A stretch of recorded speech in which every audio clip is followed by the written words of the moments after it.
Fala, meu amiguinho, fala, minha amiguinha. Ó, Previdência Social, artigo 201 da Constituição, com as devidas atualizações da reforma da Previdência.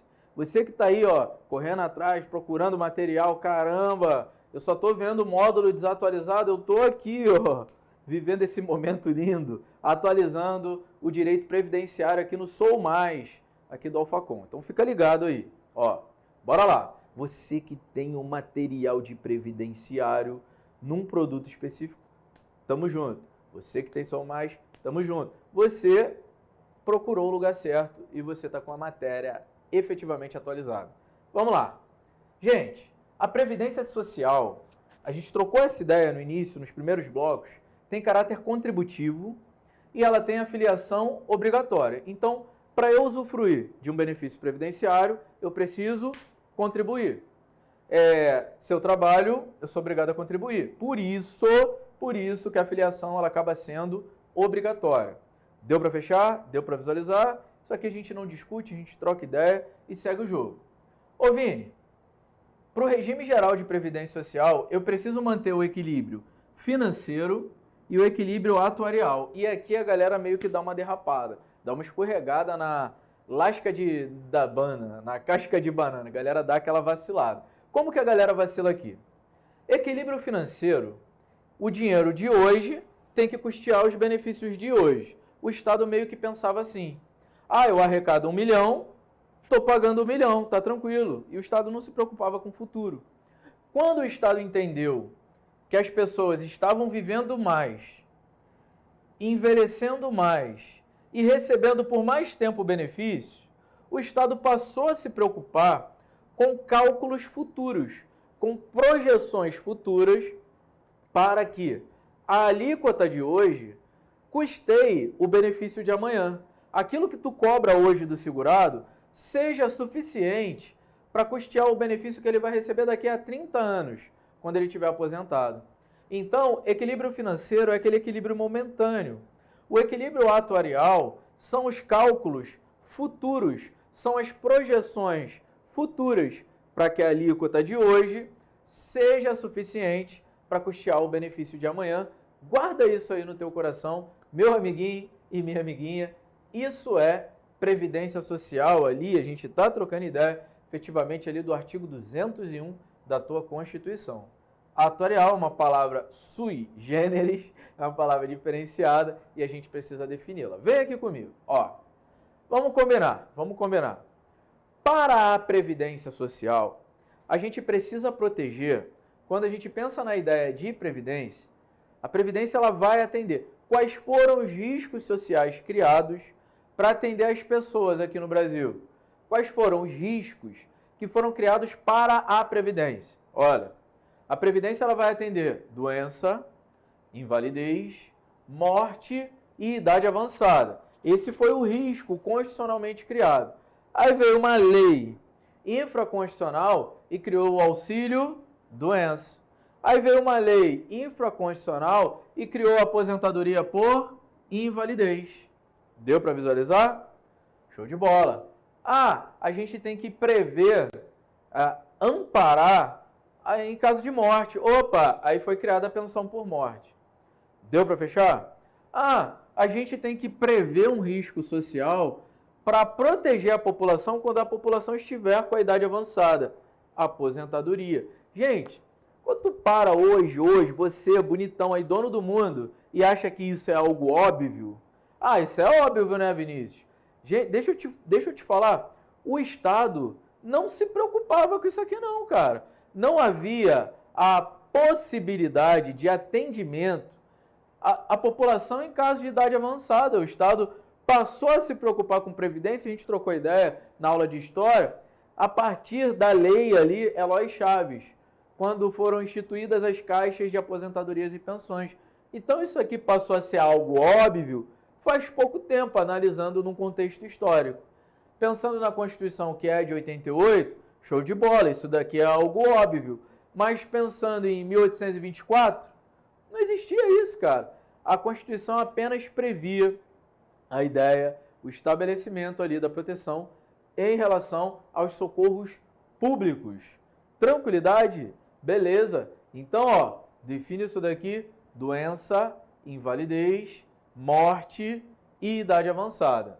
Isso é essencial para você guardar no coração. Aí vamos lá. Proteção à maternidade. Aí tu olha, show de bola. Salário maternidade. Especialmente a gestante. Então a gente protege a maternidade e a gente protege em especial a gestante. Só que no teu concurso vai ser cobrado assim: proteção à maternidade exclusivamente a gestante. Claro que não. A gente define hoje que ser mãe, que ter direito ao salário maternidade não necessariamente é ser gestante. Existe o pagamento de salário maternidade para adotante. Então, tu tem que entender que nem sempre essa proteção à maternidade vai ter aqui como figura a gestação. A gente tem a adoção, a gente tem, por exemplo, ali um casal vai lá e adota uma criança, um casal hétero, a gente tem um casal homoafetivo que vai lá e adota uma criança. E nem por isso o Estado vai deixar de protegê-los. E nem por isso eles vão deixar de ter o direito ao salário maternidade. Então, guarda aí no teu coração. Proteção à maternidade, em especial a gestante, mas não de forma exclusiva. Se vier a palavra exclusiva na prova, questão errada, mata ela, bate nela e manda ela embora. Tranquilo? Vamos lá. Proteção ao trabalhador. Show de bola. A Previdência protege o trabalhador em caso de desemprego involuntário. Então é comum cair na tua prova proteção ao trabalhador em caso de desemprego voluntário e involuntário. Claro que não. Na tua prova tu vai marcar que o trabalhador vai ser protegido em caso de desemprego involuntário. Ele não teve a intenção de ser mandado embora, ele não foi mandado embora por justa causa, ele não deu justa causa e foi mandado embora. Então, neste caso, proteção ao trabalhador em caso de desemprego involuntário é efetivamente um risco social criado para a Previdência, mas tem que ter a palavrinha aqui, involuntário. Vem aqui comigo, para a gente seguir, para a gente continuar aqui essa batida. Vamos lá. Salário família e auxílio reclusão para os dependentes do segurado de baixa renda. Olha que importante, olha que relevante. Salário família e auxílio reclusão. Primeiro, para os dependentes do segurado de baixa renda. Olha a discussão. Por eu ter segurados, por eu ter dependentes, ó, vamos lá. Eu tenho um filho, meu filho acabou de nascer. E por eu ser segurado de baixa renda, eu vou poder receber ou gerar salário família e auxílio reclusão, respectivamente. Porque olha só, salário família, quem recebe é o segurado. Auxílio reclusão, quem recebe é o dependente. Mas quem precisa ser de baixa renda sempre é a figura do segurado. Então, para e pensa. Eu sou um segurado de baixa renda. Show. Eu fui preso. Eu posso gerar para os meus dependentes o auxílio reclusão. Beleza. Eu sou um segurado de baixa renda. Eu tenho um filho de até 14 anos. Eu sou um trabalhador empregado. Eu vou receber junto ao meu salário, junto à minha remuneração da empresa, uma cota relacionada ao salário família. Então, tu tem que identificar que tanto o salário família quanto o auxílio reclusão vão ser proporcionados, propiciados para os dependentes do segurado que seja de baixa renda. Tranquilo? Beleza? Vamos lá. Salário família, quem recebe é o segurado. Auxílio reclusão, quem recebe é o dependente. Mas, em ambos os casos, o segurado tem que ser de baixa renda. Fechou? Ô Vini, também tem previsão constitucional para a existência de pensão. Então, analisa. Ó, caráter contributivo, filiação obrigatória, tem que ser observados o equilíbrio financeiro, o equilíbrio atuarial, e a gente tem que entender, proteger esses seguintes riscos sociais previstos na Constituição. Vamos continuar falando aqui sobre o artigo 201 e o seu desenrolar. Vamos embora seguir. Bora lá. Meu amiguinho, minha amiguinha, vamos embora continuar. Vamos continuar decorando aqui, gravando, entendendo principalmente. Esse é o objetivo. Olha só, existe a vedação da existência de critérios diferentes para concessão de benefícios para pessoas que são iguais. Bora pensar. A gente não tem aquela ideia de equidade, aquela ideia de igualdade formal, de igualdade material, aquela ideia de isonomia. Bora pensar. Tratar os iguais com igualdade. Se as pessoas estão numa situação de igualdade, o tratamento vai ser igual, parceiro. Agora, se eu tiver diante de pessoas diferentes, aí eu aplico uma desigualdade para poder igualar essas pessoas. Vamos pensar assim, vamos entender aqui isso melhor. Ó, eu, por exemplo, Vinícius, eu tive uma infância bem pobre mesmo, tenho muito orgulho disso. Mas se eu tivesse tido um apoiozinho do Estado, na época que eu era mais jovem, eu ia falar assim, na época que eu era menor, mas na época que eu era mais jovem, porque eu não cresci, continuo pequeno. Então, na época que eu era mais jovem, se eu tivesse tido um apoio do Estado, pode ser que a minha vida tivesse sido um pouquinho mais fácil. Eu não estou dizendo que eu não estou feliz com a vida que eu tenho, sou muito feliz, muito grato. Mas pode ser que eu não tivesse que ralar tanto quanto eu ralei. Fechou? Então, quando o Estado ele vem e te dá um determinado apoio, a gente está falando de aplicar uma desigualdade. Ele não está dando um tratamento igual. Ele está te dando um algo a mais, algo que você não tem, para você acabar estando numa situação de igualdade com um amiguinho ali, que tem algo que você não possui. Fechou? Eu brinco com o meu sobrinho, eu falo que a vida do meu sobrinho ela é bem mais fácil que a vida que eu tive. E se eu tivesse tido, não é uma situação de inveja, longe disso, é uma situação de objetiva, algo que existe, algo que acontece. Se eu tivesse tido as mesmas oportunidades que ele, cara, meu parceiro, a parada seria diferente, assim, eu não teria feito tanto esforço assim. Essa que é a ideia. Agora, vamos parar e analisar. Quando a gente pensa no Estado, e quando a gente pensa que o Estado está fazendo isso com os seus benefícios, tratando igual quem é igual, a gente pensa que o Estado pode aplicar uma determinada diferençazinha.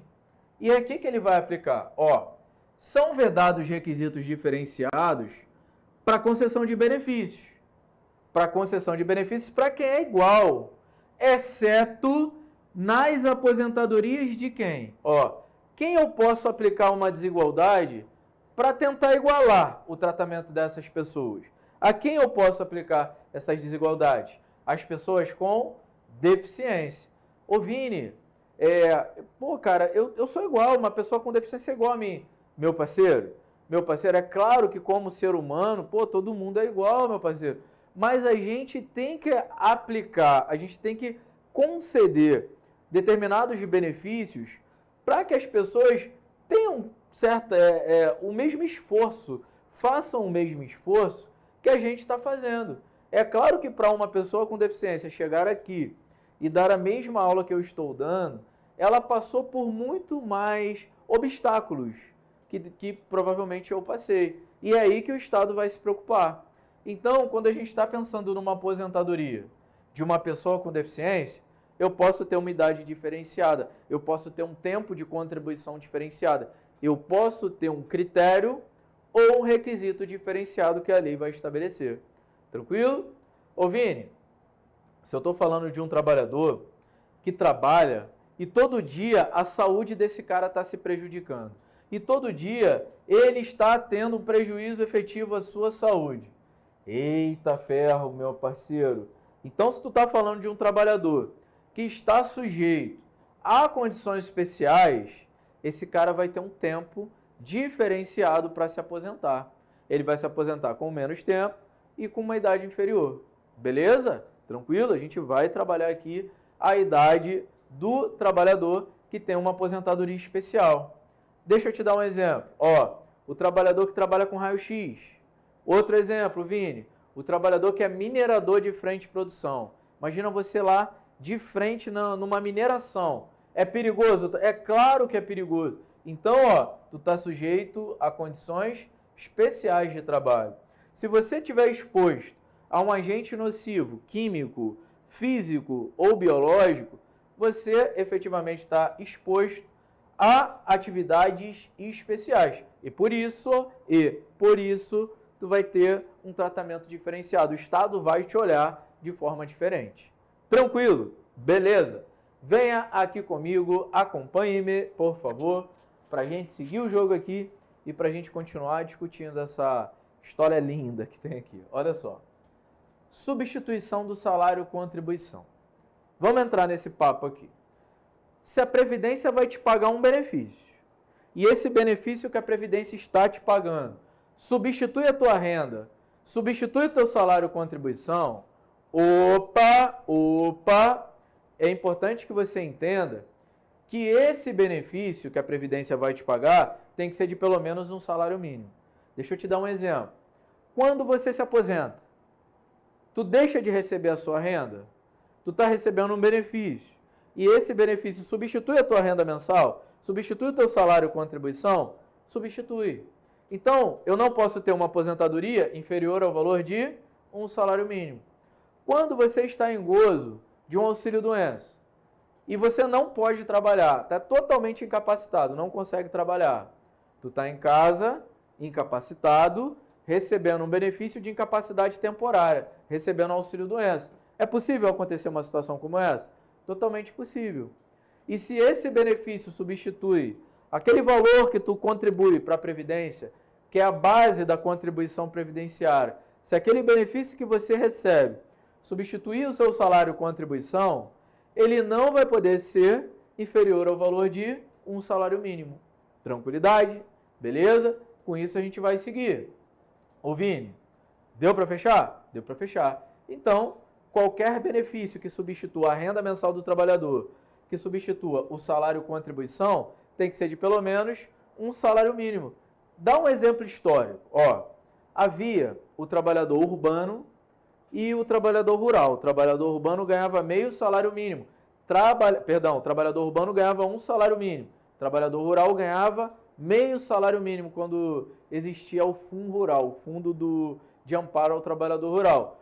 Com a instituição da Constituição e com a instituição desse inciso aqui do artigo 201, isso não existe mais. Agora a gente trabalha, agora a gente acaba trabalhando. A ideia, tanto do trabalhador urbano quanto do trabalhador rural, a gente vai substituir a renda desta galera efetivamente com o valor de um salário mínimo apenas. Beleza? Pelo menos. Isso aqui é garantir dignidade para a pessoa humana. Fechou? Então vamos lá. Ô Vini, reajustamento do valor dos benefícios. Relembrando, aqui a gente está falando dos benefícios da Previdência. E se eu estou falando de um benefício da Previdência, eu, obrigatória e necessariamente, preciso reajustar o valor destes benefícios pelo seu valor real. Caramba, Vinícius, olha só, ó. Pensa aí. Valor real. O preço das coisas não aumenta de um ano para o outro? Aumenta, cara. Se você compra carne em 2020 com um determinado valor, em 2021, em 2022, a carne vai custar a mesma coisa? Claro que não. Se você compra refrigerante, cerveja, em um determinado valor em 2021, 2022 vai custar a mesma coisa? É claro que não. Então, o que você tem que entender, identificar e guardar no coração? Ó, o valor dos benefícios vai ser reajustado pelo seu valor real. E reajustar pelo valor real é aplicar o índice do INPC, Índice Nacional de Preços ao Consumidor. E esse INPC, ele é estipulado anualmente aqui, mensalmente, melhor dizendo, mas para reajustar o valor dos benefícios, eu estipulo o valor do INPC anual. E o valor do INPC é estipulado anualmente pela Fundação IBGE. E até isso já foi objeto de questão de prova, meu parceiro. Até isso já foi objeto de questão de concurso. E você tem que identificar isso daí. Ô Vini, como que eles cobraram isso na prova? Reajuste dos benefícios da Previdência. É reajuste pelo valor nominal? Não. É reajustamento pelo seu valor real. Fechou? É reajuste do valor dos benefícios da Previdência. É reajustado pelo valor real é aplicado o índice do INPC, Índice Nacional de Preço ao Consumidor, e é estipulado pela Fundação IBGE, não é pela FGV, por exemplo. Quem estipula o INPC é a Fundação IBGE. Fechamento, fechadão. Venha aqui comigo, por favor, vou chegar aqui no cantinho. E você de casa já sabe. Quando eu chego aqui ao cantinho aqui, eu estou fazendo homenagem para quem? Eu estou homenageando a minha amada, idolatrada esposa. Aqui, ó. Pá! A gente manda aquele abraço para ela toda vez que eu chego aqui no cantinho. Quando eu tiver numa revisão de véspera, tu jamais brinque com isso aí, cara. E provavelmente, vai que minha esposa tá lá no meio da revisão de véspera, aí, pô, professor, chega ali no cantinho. Pô, ela vai ficar louca. E não compartilha isso aí na tua rede social. Não compartilha teu professor aqui no cantinho dizendo que tá homenageando o nariz da esposa. Não faça isso. Não marque na Ara Vidal. Não faz isso. Vamos lá. Olha só. É vedada a filiação de segurados do regime próprio de Previdência Social na qualidade de segurado facultativo do regime geral. O que isso quer dizer? Olha só. Imagina você, meu amigo, minha amiga, vai passar no concurso e eu ouvi amém. Tu vai passar no concurso. Aí você está falando aí do outro lado, amém, eu estou ouvindo daqui. Tu vai passar no concurso. Aí tu está pensando, pô, tô ganhando 7 mil, 8 mil, 15 mil, 20 mil, tô bem. Tô vivendo a vida que eu sempre quis ter. Graças ao meu bom Deus, graças ao meu estudo, ao meu desempenho, ao auxílio dos professores dos cursos, mas graças a mim, principalmente a tudo que eu renunciei para eu estar aqui até hoje. Show de bola. Aí tu tá aí, vivendo esse momento lindo. Aí tu tá pensando, pô, estudei previdenciário. Eu sei que eu posso ser segurado facultativo do regime geral. E o segurado facultativo do regime geral se aposenta. Aí tu teve aquela ideia mirabolante. Eu sou servidor público e vou contribuir para a Previdência Social como segurado facultativo. Não pode, bonitão. Tu não pode usar o regime geral de Previdência Social como um fundo de investimento. Tu não pode fazer isso. Se você está contribuindo efetivamente para o regime próprio de Previdência, você tem a vedação da sua filiação como facultativo no regime geral. Só quem pode ser segurado facultativo é quem não trabalha. Só quem pode ser segurado facultativo é quem não contribui. Essa vedação está estabelecida no texto constitucional. Tu jamais pode fugir desta definição.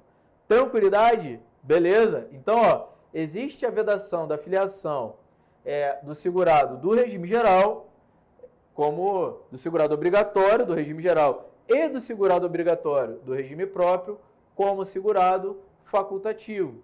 Porque é segurado facultativo quem não trabalha e, consequentemente, quem não contribui. Beleza? Vamos seguir aqui. Outro tópicozinho, para tu montar um caderno bonito, para tu montar um caderno gostoso. Dá o print aí. Dá o print. Para tu copiar e botar no caderno. Dá o print mais uma vez. Olha só. Gratificação natalina. Gratificação natalina. Qual é o valor da gratificação natalina dos trabalhadores segurados, obrigatórios? Qual é o valor da gratificação natalina dos aposentados? Quanto que o aposentado ganha de gratificação natalina? O 13º dos benefícios previdenciários. Ele vai ganhar exatamente os proventos que ele recebeu no mês de dezembro. Então, o valor da gratificação natalina não é a média das contribuições, não é o valor do mês de janeiro, é relacionada ao valor dos proventos relacionados ao mês de dezembro. É relacionada ao valor dos proventos do mês de dezembro. Guarda isso aí no teu coração. Perfeito, tranquilex, fechadex. E agora aqui, a gente precisa falar sobre as aposentadorias. E isso é reforma da Previdência pura, meu parceiro, minha parceira, meu amiguinho, minha amiguinha. Quais são as idades, Vinícius, para as aposentadorias hoje? Quais são as idades? Ó, havia aposentadoria por idade e havia aposentadoria por tempo de contribuição, não existe mais. Agora eu só tenho uma aposentadoria, que estabelece idade mínima e tempo mínimo de contribuição. E tu tem que entender que a idade mínima para o homem se aposentar hoje, no regime geral, E no regime próprio, a idade mínima é de 65 anos para o homem e de 62 anos para a mulher. 65 anos para o homem e 62 anos para a mulher. Idade mínima para as novas aposentadorias. Vamos voltar a falar disso quando a gente trocar ideia sobre as aposentadorias. Então, identifica aí. Ô, Vini, e quando a gente pensa na aposentadoria do trabalhador rural? Ô, Vini, e quando a gente pensa, por exemplo, na aposentadoria do pequeno produtor rural, do nosso amigo garimpeiro, que não é segurado especial, mas goza dessa redução. Quando a gente pensa na aposentadoria do segurado especial, opa, a gente pensa que a idade mínima para eles, para os homens, é de 60 anos e é de 55 anos para as mulheres.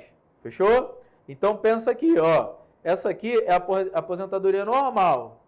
Eu não estou criando critérios diferenciados. Aposentadoria normal. Homem, 65 anos. Mulher, 62. Reforma da Previdência na veia. Ô Vini, idade nova de aposentadoria para os trabalhadores rurais. Mudou alguma coisa? Não. Trabalhadores rurais, eles vão continuar tendo a possibilidade de eles, homens, aposentar com 60 anos e as mulheres, 55 anos. Pequenos produtores rurais, segurados especiais também estão, pescadores artesanais também estão aqui nesse bolo. Ô Vinícius, e essa aposentadoria aí? Ó, e essa diferentona aqui que você colocou aí no final? Eu quis estabelecer de forma específica a aposentadoria do professor. Mas não é a aposentadoria de qualquer professor. Tranquilo? Não é a aposentadoria de qualquer professor. Essas idades aqui que eu coloquei são só dos professores da educação básica. Ó, os professores da educação básica. O que você tem que visualizar? O que você tem que identificar? O professor homem que trabalha com educação fundamental, média ou infantil, educação básica é o FMI, fundamental, médio ou infantil. Esse professor homem se aposenta aos 60 anos. A professora mulher da educação fundamental, média ou infantil, vai ter que trabalhar até os 57 anos.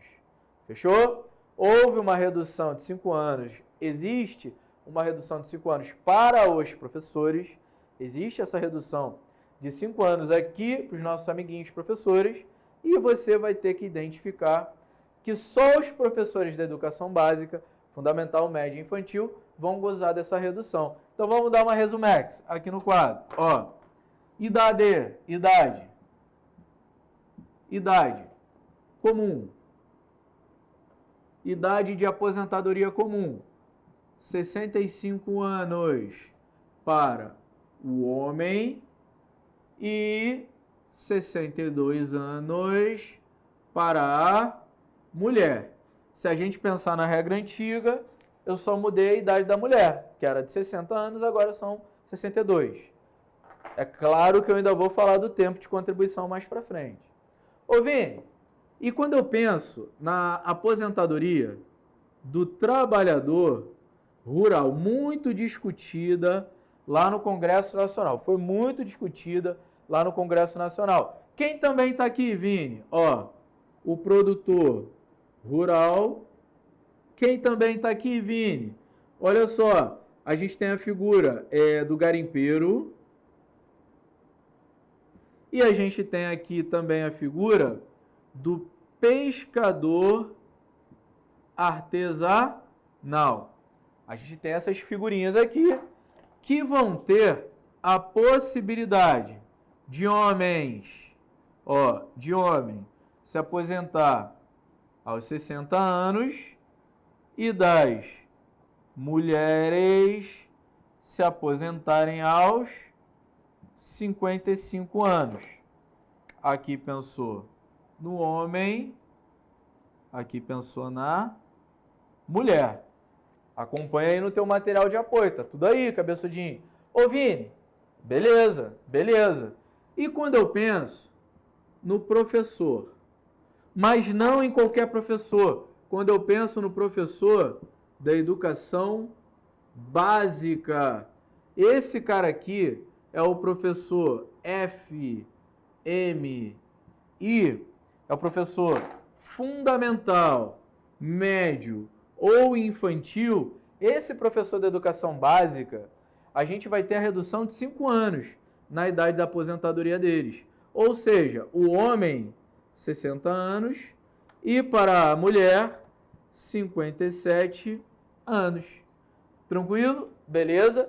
Não é qualquer professor, é só professor da educação básica. É importante você definir, guardar aí no teu coração as novas idades de aposentadoria, reforma da Previdência na veia. Cansou, descansa, não desiste. Beijo grande, guarda no coração, daqui a pouco eu tô voltando. Valeu!